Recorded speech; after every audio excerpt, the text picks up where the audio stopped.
Hello and welcome to the NebGolf podcast. I'm John Knicely, board member for Nebraska Golf Association, NebGolf. And we have a great interview today with Tom Sieckmann. You may know that name depending on what generation you are, but he is one of the most successful golfers ever in Nebraska, played in 2 Masters, and we're going to talk about that and other parts of his career.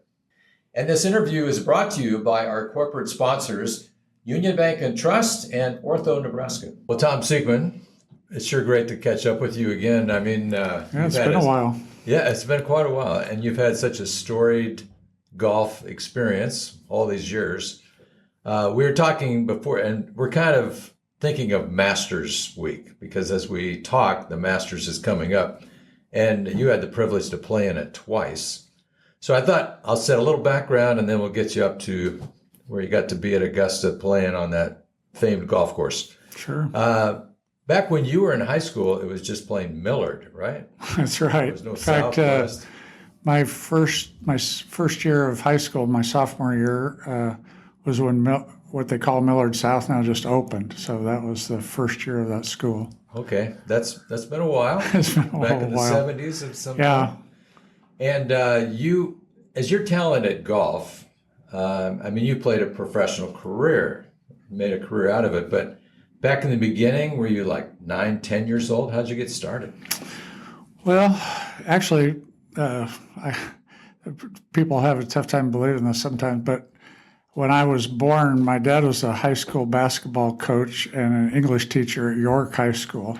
York. And they said, well, we need a golf coach. And he'd never played golf before. And so he coached golf for a couple of years and got hooked.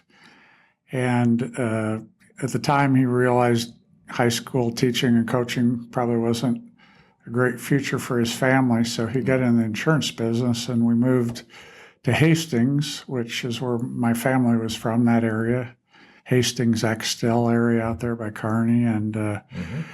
But he joined a little 9-hole sand greens course south of Hastings called Southern Hills.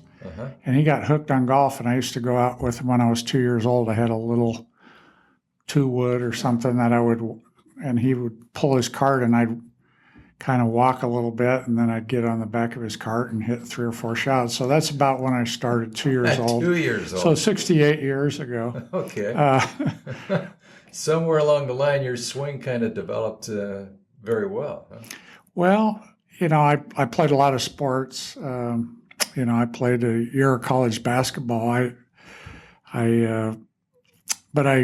Golf was always kind of my first love. As I played football till I was a freshman in high school. Played baseball, so I played a lot of sports. But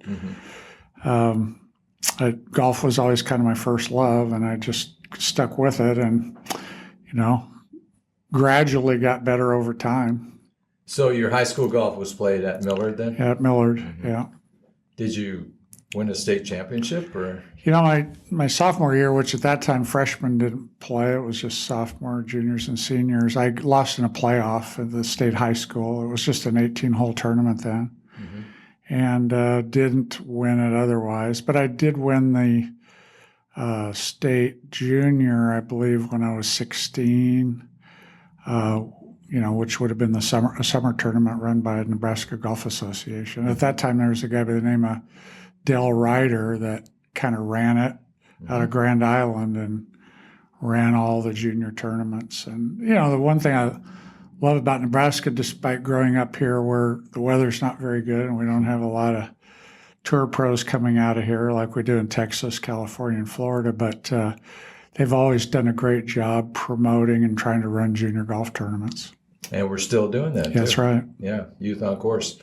So then you went to Oklahoma State on scholarship to play golf. Yeah, actually, I went to Nebraska my freshman year. Okay. I had an opportunity to play both golf and basketball.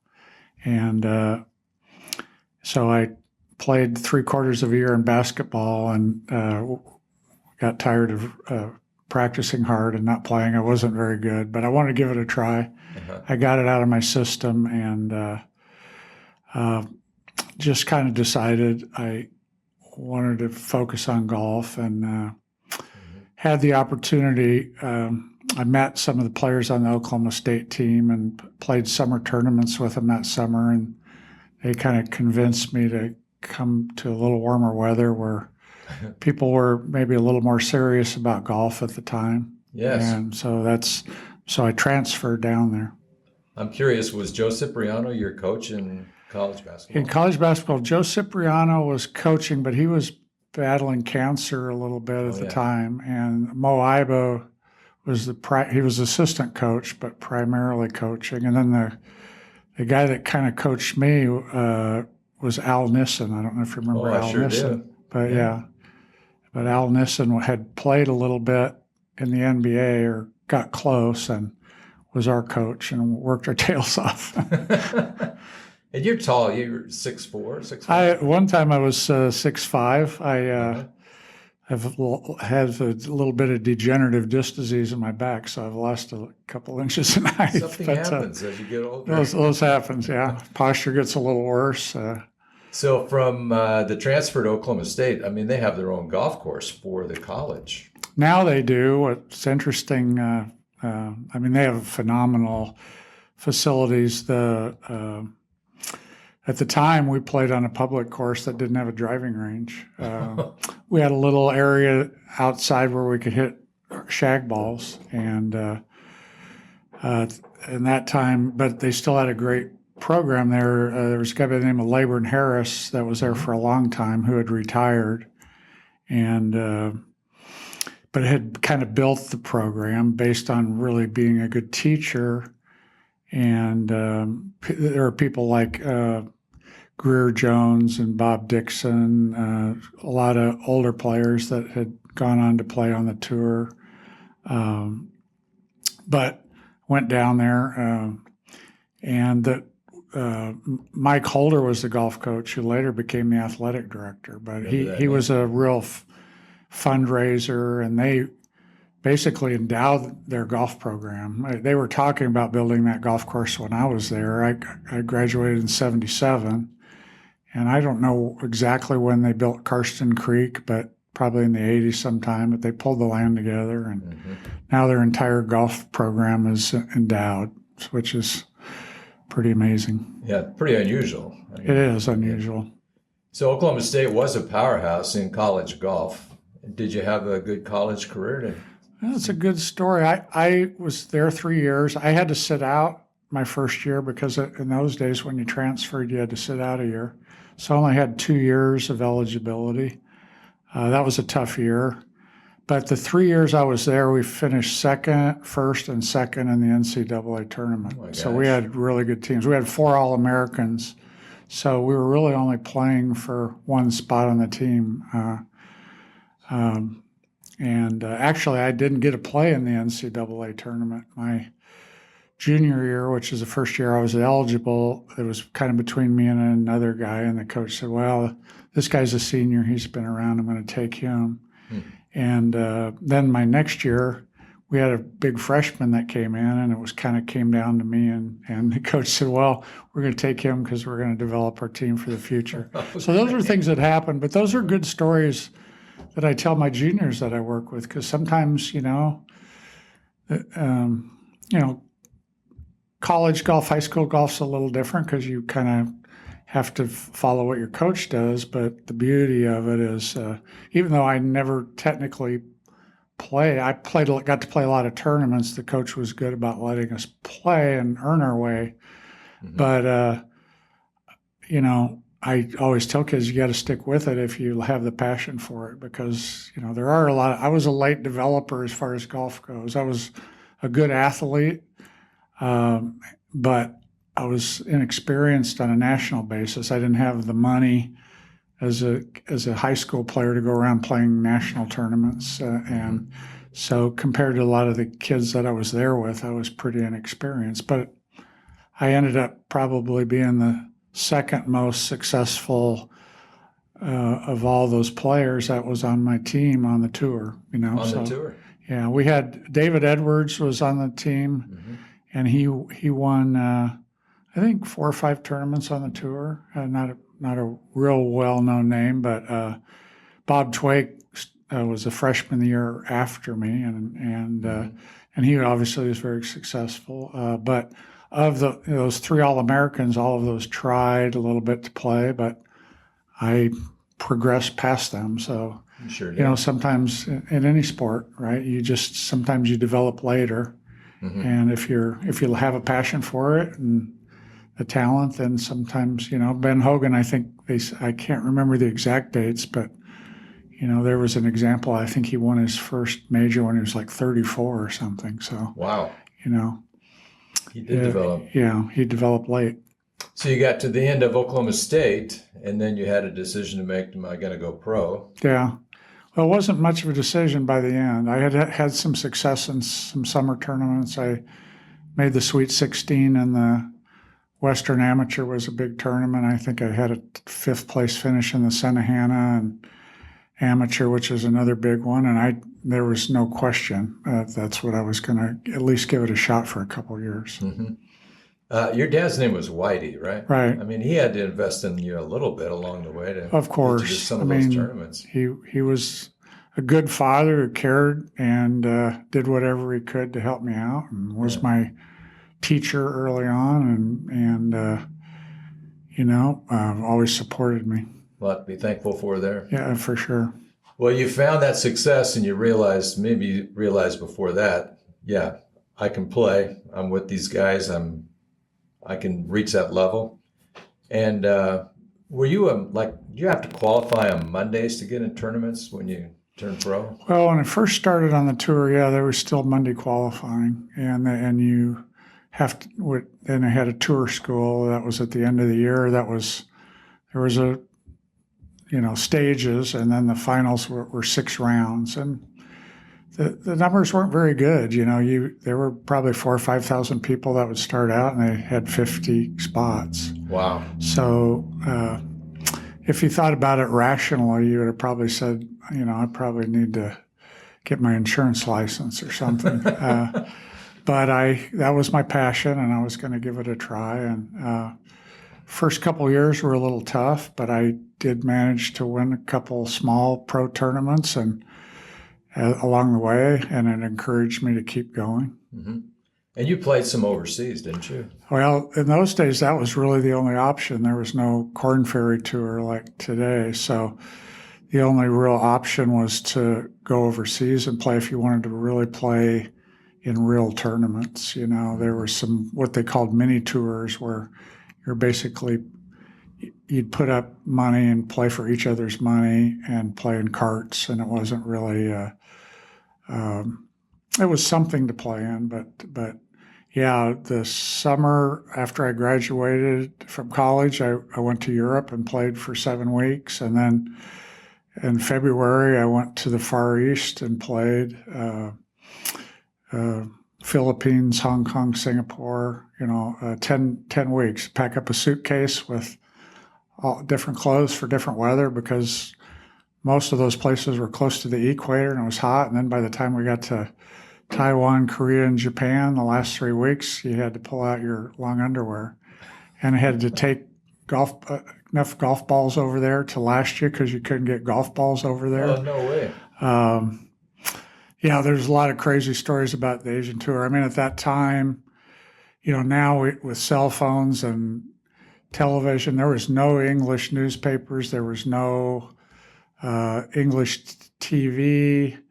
To call my parents, I mean, you can imagine how my parents probably felt at age 22 or 23 going over to the Philippines and starting. And in those days, you had to call the international operator, and they would call you like at 3 a.m. and say, we'll place the call for you. And it was like $150 for 3 minutes.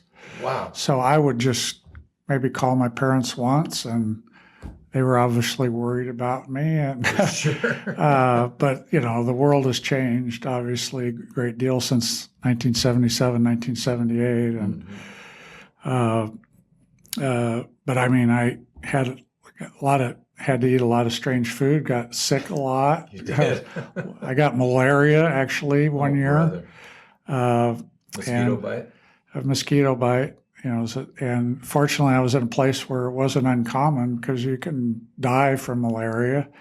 I was staying at people's house in India, And they said, "Oh, that's malaria." And they got me the medicine right away, but I lost like 15 pounds in 2 days. Wow. 2 days? Yeah, I mean, Ooh, it's, that's I mean, brutal. in malaria, you go through these cycles where your temperature's like 104, and then I can remember my teeth chattering so hard from the chills that my teeth and gums were sore for like 2 weeks afterwards. Whoa. So it's a pretty severe. Uh, You could write a book about this. yeah, it was really interesting. Another story. First couple years again were a little tough. I mean, it's crazy change of culture and golf courses. We used to joke the grass was so thick and grainy that we used to joke, "Be careful when you mark your ball because you might prick your finger." Because it was very different grasses, and we'd go from playing 5 or 6 weeks right on the equator where it was 100 degrees every day and humid, and then just a crazy variety of conditions. But here's one funny story there is they used to pay us in cash. So you'd play a tournament, and then if you made the cut and were get paid, you'd go, they had these armed guards that come in this room, and you had to be paid in US dollars, and you just go in there one person at a time and get paid in just cash. And so I think it was 80 or 81. I think it was 81.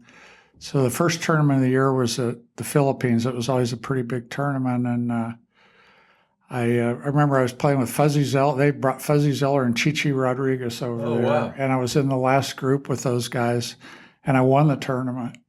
And I got $32,000 in cash. And I'm going, what am I going to do with this? No kidding. And then the next week was Hong Kong, and I lost in a playoff. And again, money wasn't really good. I think I might have got $10,000 or $12,000 for tie for second. And then the third year in Thailand, third week in Thailand, I won and got another maybe $15,000 or $20,000. And so I'd gotten this money belt that was loaded. I had like $60,000 that I'm walking around with, and it had no way to get it back. And the fourth week we were in India, and we were staying in somebody's house, and they had servants, and I was just scared to death. Where am I going to hide this money so it doesn't get stolen? And finally, the fifth week we had gone to Singapore. It was the first place where I could actually get to a bank, and I wired it back to my bank account in the States, and I had to pay like 10% or something to wire it back. But I mean, you can imagine walking around these cities with $60,000 in a money belt. You can only imagine. But those were the type of things that you don't think of today with everything electronic transactions and those type of things. So you went in that room, there were armed guards in there. Those guards didn't go with you when you left the room. Yeah, you would have thought somebody might have had the idea. I did get some money stolen one year in Indonesia. I had some money in a briefcase at an airport, and somebody pilfered my passport and my money. I just set a bag down briefly, and it was in the airport in Jakarta, Indonesia. So I had a few things happen along the way that kind of toughened me up, and toughen you up. Yeah, Good way to put it. Yeah. Well, somehow you figured out how to putt those greens over there, apparently. A little bit, yeah. It was never my strongest suit, but I figured, again, what doesn't kill you makes you stronger. Well, because it brought you success. When you came back, PGA Tour here, did you get on the tour, or did you have to? Well, I couldn't ever get through the qualifying school until I think it was 1984. I had won the Singapore Open and over there, and won a couple tournaments in Europe, and I had some success, and I just kind of came back, and I was supposed to go to Europe, and I just said, I need a break. I've been traveling all over, Asia, Europe, South America, a little bit in Africa for like 6.5 years, and I kind of took a semi-summer off. I gave some lessons at the old Highland Country Club. Yes. And for summer, and played a couple tournaments and had success. And then for whatever reason, it rejuvenated me just a little bit. And I finally got through the tour school. Wow.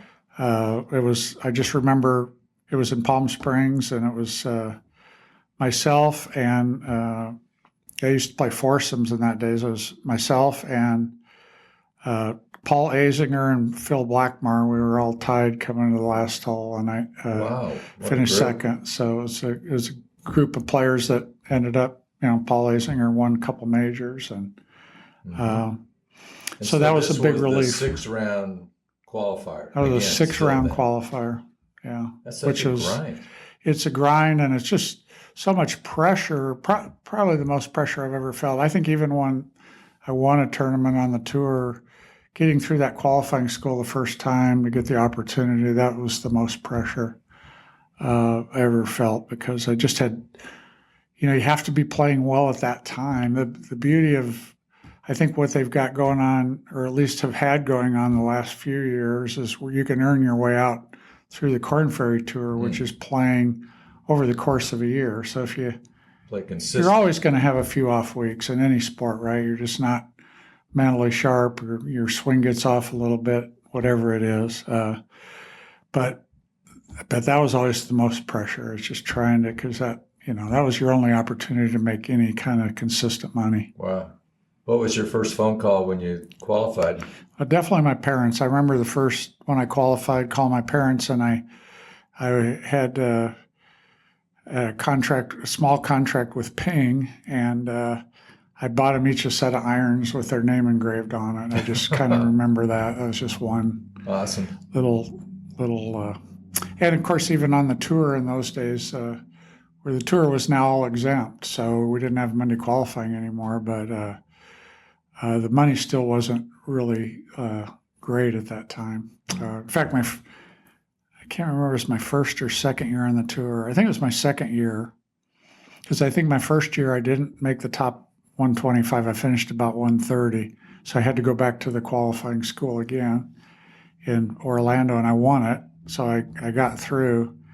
And so then my second year, it was right down to the wire, and I finished second in the last tournament of the year, which was in Tallahassee, Florida. They don't have that anymore. It's the Tallahassee Open.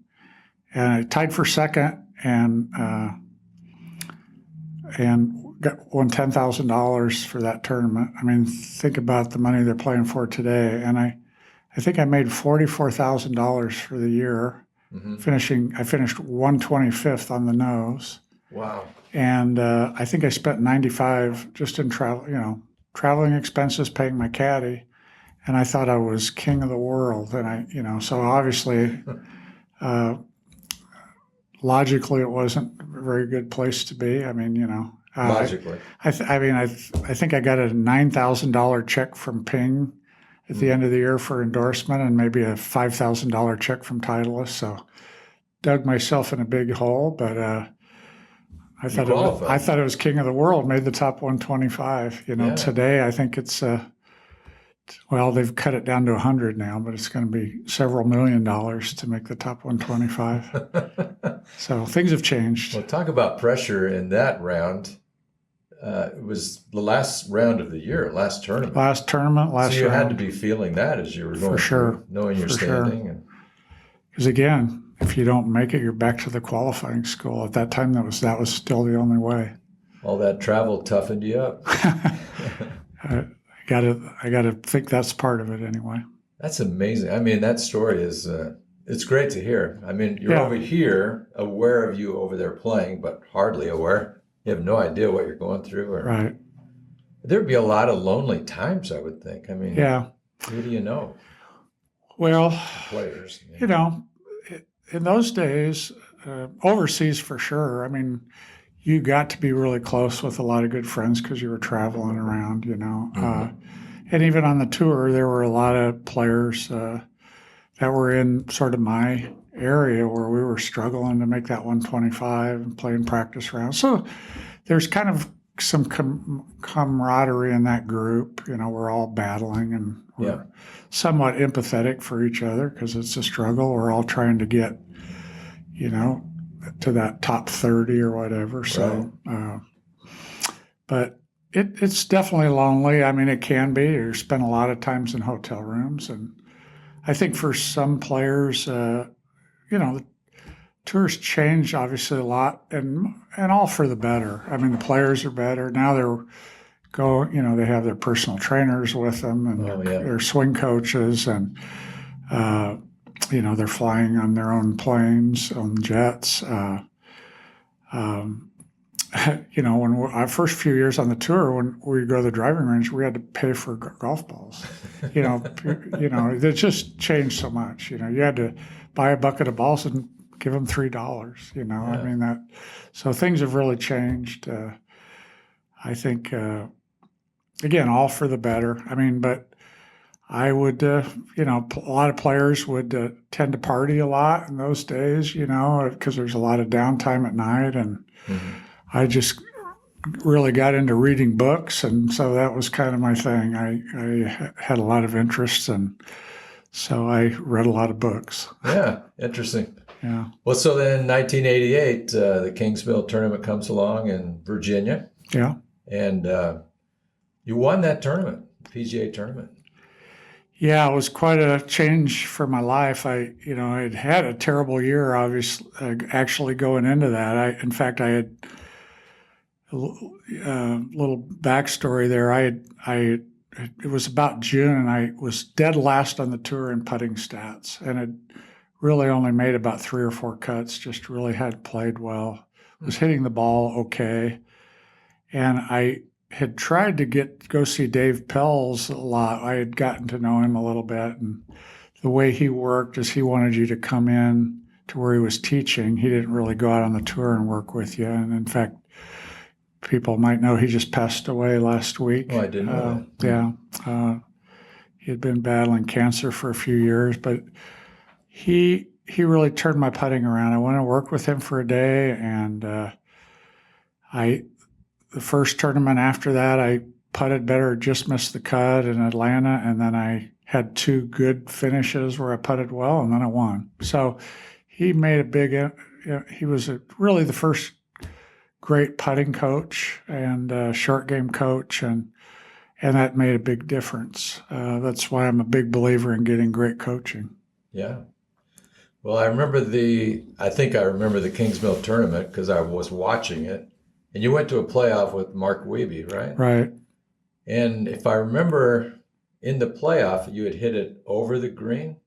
Right. Well, the last hole of the tournament in regulation, I hit. It was a tough hole, and I hit my drive in the fairway, tough driving hole, and just these are things you remember.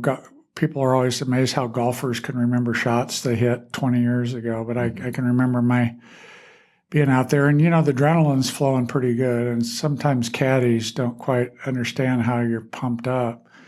My caddy, we had kind of talked to the yards. He wanted me to hit an 8-iron, and I said, no, I feel like I can get a 9 there, and hit the 9 over the back of the green.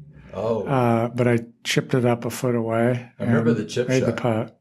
That was not an easy chip shot. Not an easy chip. It was over the back of the green, so it was downslope. Right. And then we tied on the first playoff hole. He actually made about a 15-foot putt for off the green for par to tie the hole. And then I had like a 4-footer that I had to make. And then on the next hole, which is a par 3, I hit the green, kind of a tough par 3, and he missed it. And so I won it with a par. Outstanding win. But it was very exhilarating. And you made a 4-foot putt when you had to. Yeah, just barely, but I got it in there.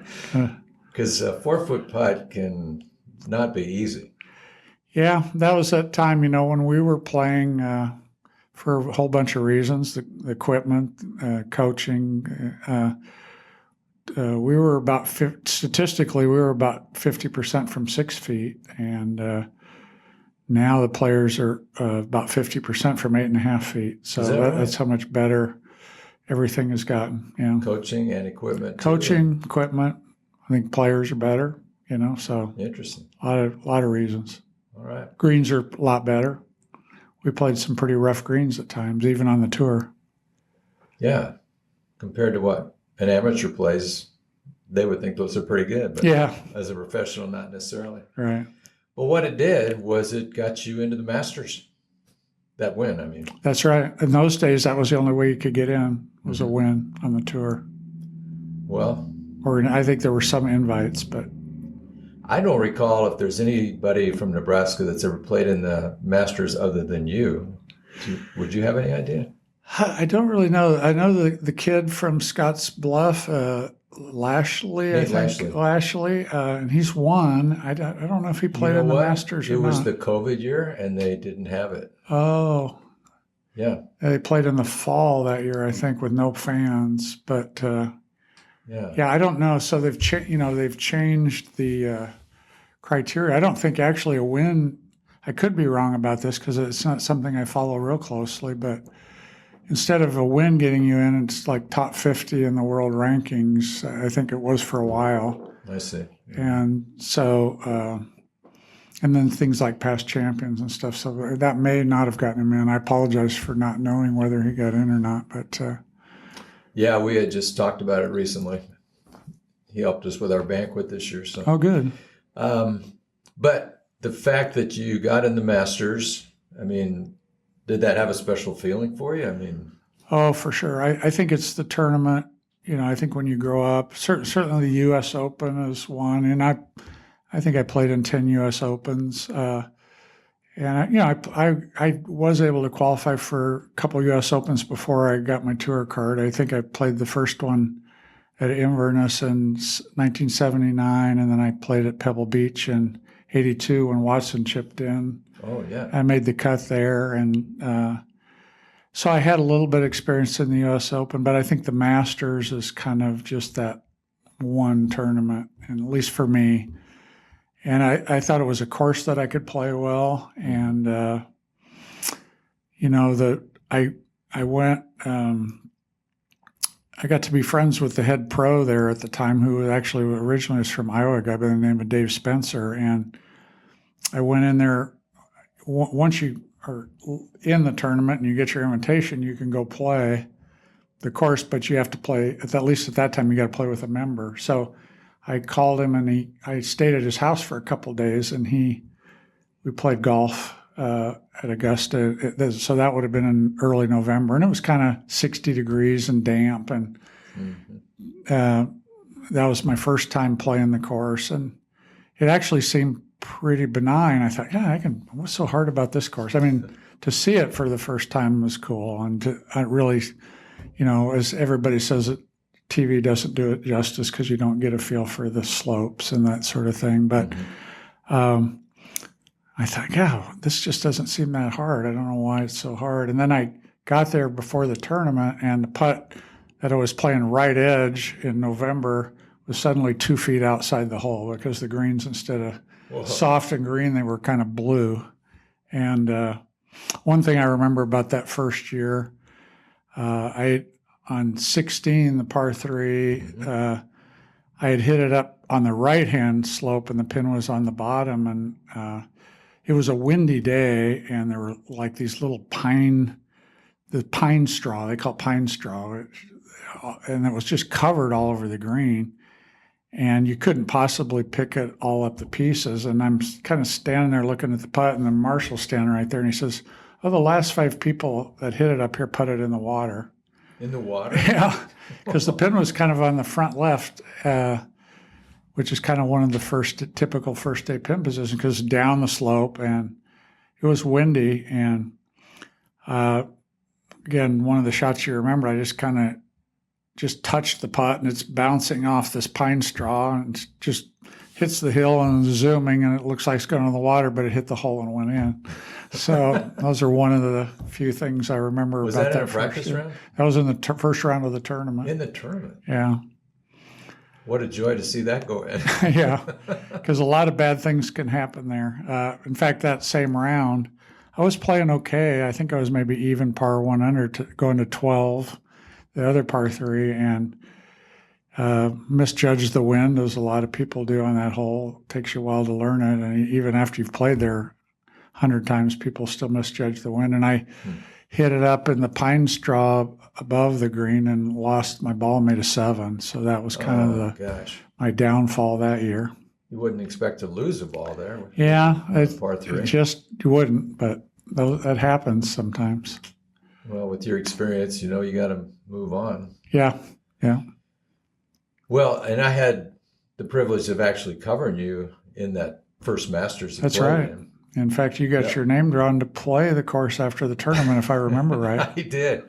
And then it got rained out. Yeah. That was so unfortunate. Yeah, that was. But just the whole, it's kind of an aura around that tournament too when you're at it. Yeah. Of course, I'm speaking as a fan, but even as a player, I don't know if you feel that. Oh, for sure. I mean, the history, the people that have won it, the course itself, it's amazing. Mm-hmm. Amen Corner, is there a reason they call it Amen Corner? Or?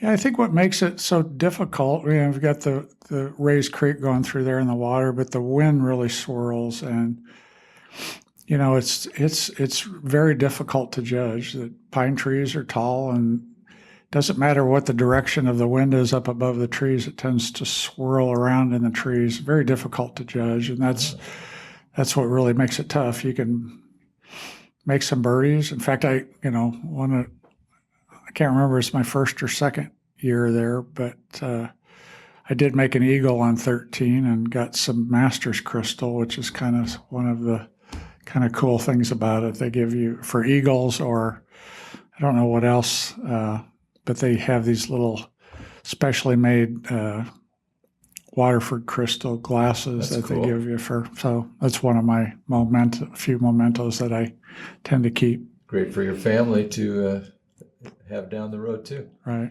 Were you on that green in 2, I assume? Yeah. 13. Yeah. Yeah, the funny thing is the course is essentially the same. The greens haven't really changed. They may be a little faster at times. They've lengthened the course out by 500 yards, but with the equipment and the players, it plays about the same distance, I would say, as it does as far as what clubs you're hitting into the green. Mm-hmm. When I was playing 11, you'd be coming into that green with a 3-iron or 4-iron, and today I think that's about what the players are hitting in there, maybe even less, because they're just so long. Mm-hmm. So while they've, Masters is one of the few courses where they've been able to really lengthen it out. I'm not sure what the total yardage is today on it from the back tees. I don't think they even maybe tell you. They have a kind of a thing where they, when they want to move a tee back, there'll be a cart path in front of the tee, and they'll move the cart path back and everything so it looks exactly the same, but they'll just sneak it back by 20 yards. So they have the money to do those type of things without and they have the time to do it. And the time, because the course is closed in the summer, and so they just do whatever their adjustments they're going to make, and it always kind of looks the same. Right. Did they lengthen it because of Tiger? I think that was certainly his first year he won it. He just bombed it off the tee and got away with a few crooked shots, and I think they set the scoring record. I can't remember. I think it was 19 under maybe. So that upset him a little bit, and they not only lengthened it, but they also on a couple of the holes like 11. And 15 used to be between 15 and 17 run parallel to each other, and 15 basically had no trees down the right. It was kind of open, mm-hmm. And they planted. They brought in several hundred mature pines in there, and that are 50 feet tall, and can't bail out to the right. Can't if you're to the right now on either one of those holes, you're behind trees. So those two holes 11 to the right used to be 50 yards of nothing. Mm. And so those two holes, they added trees. That's probably the only two things. But I think they've added, 500 to 600 yards to the length. And, more recently they bought the 9th hole on Augusta Country Club, which is right next door to the it would be to the east, and so they could move the 13th tee farther back. So they've moved that tee farther back by, 20, 30, 40 yards. Interesting. Yeah, watching the Masters every year, the holes from, you say 13, you get a picture right away in your head. Right. When you eagled 13, did you hit an iron into that green? Yeah, I think I hit a 6-iron.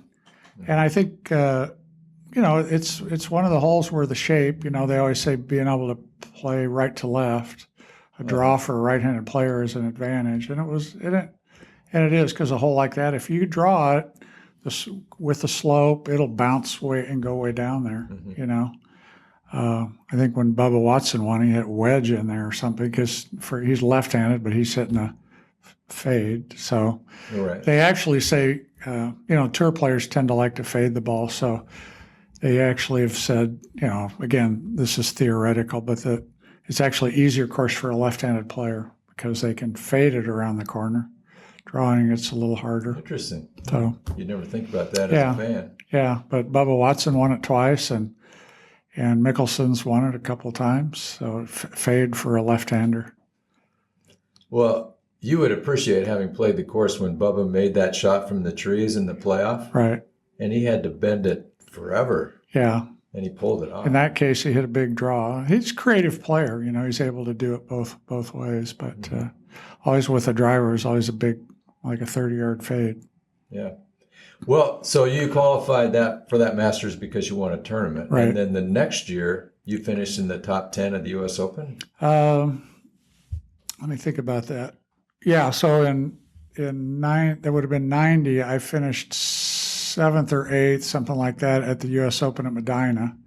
So then the following year, I qualified for the Masters because the top, I can't remember. It's either a top 10 or a top 15 finish in the other majors was another way to qualify. So then I was able to play in the Masters in 91. Yeah. Well, and to finish 7th in the U.S. Open, that's quite an accomplishment too. Yeah, that was special. That was probably, obviously really special to have that. I had a lot of people. It was in Chicago. There was a lot of Omaha people there following me, and I played with Nick Faldo the last round there, and I don't know if you remember that tournament, Hale Irwin won it. He had about a 60-footer on the last hole that he made, and then he was in a playoff with Mike Donald. In fact, if you remember, I used to have the Mutual of Omaha Nebraska Pro-Am that I put together, and Hale Irwin was supposed to play in it that Monday following the U.S. Open, and couldn't because he was in a playoff. So he made it up to me the following year. He sure did. And played. I remember him coming. Yeah. Well, 2 Masters, and you finished your career at I don't remember the year that you stepped away. Yeah, so 94 was the last year that I played full time, and I'd had some back problems, and my daughter was 1 year old, and that's the thing about the tour is if you get injured, there's you don't have a team paying your salary for 6 months till you get healthy. You can't play. They do have some medical extensions, but if it's for any long period of time, you're pretty much done. And my back problems were chronic. I had degenerative discs, and I knew it wasn't getting any better. The last couple of years, even though I was probably playing some of the best golf of my life, and I was definitely experienced and knew the golf courses, but I couldn't practice. And so there were a couple times my last year where I was in good position on Saturday, and I woke up Saturday morning with a kink in my back and could barely swing. And I just, my daughter was born, and we wanted to have another one, and I had the opportunity to come back. I had been one of the partners at Shadow Ridge, and we had built Shadow Ridge, and had the opportunity to kind of say, well, I'll come back and kind of help run that for a while. And I played a few tournaments after that, but that was my last year I played full time. Mm-hmm. Well, that was just when the money was getting good. Well, you were sure great at bringing top golfers to Omaha for your Pro-Am Mutual of Omaha. That was fun. Fuzzy Zeller, Gary McCord, Hale Irwin. Yeah, that was a fun experience. We had it was something I wanted to do. Something that a couple of the friends of mine had tournaments. Peter Jacobson had kind of started a big tournament in Portland, which wasn't a tour stop. It was kind of the same thing. Portland, Omaha, similar sized towns, and I just thought there was nothing. Now, of course, we have the Corn Ferry Tour here, but we didn't have that at the time. And I just thought, it'd be a good opportunity to bring some of these players in, and I thought it would work. And it was a lot of work to put together, but we did have some really good players that came in and played in it. It was great for Omaha. Yeah, I really enjoyed it. It was a lot of work, and we did it 5 years, and kind of, a lot of balls to juggle between the golf courses and trying to give some money to charity and, getting volunteers. But it was very rewarding. Yeah, it gave back to the community. Well, we'll wrap it up just saying that you've got all this knowledge in your head about golf, and you're still sharing it with younger golfers, maybe older, but as a coach. Yeah, I'm still teaching probably 25 to 30 hours a week. I really enjoy it. I like I said, I've got 68 years, crazily think about, I guess, technically, of knowledge in golf. Professionally 18, and just to be able to, especially for the kids and adults. I've had a local guy that was an 8 handicap that was serious about the game, and he qualified for 2 U.S. senior amateurs, and so. I'm proud of being able to help somebody like that, and especially the kids. I've had a passion for junior golf, and I think a lot of it came from my experience as a kid, where I would, and even as a pro, the teaching wasn't great at that time.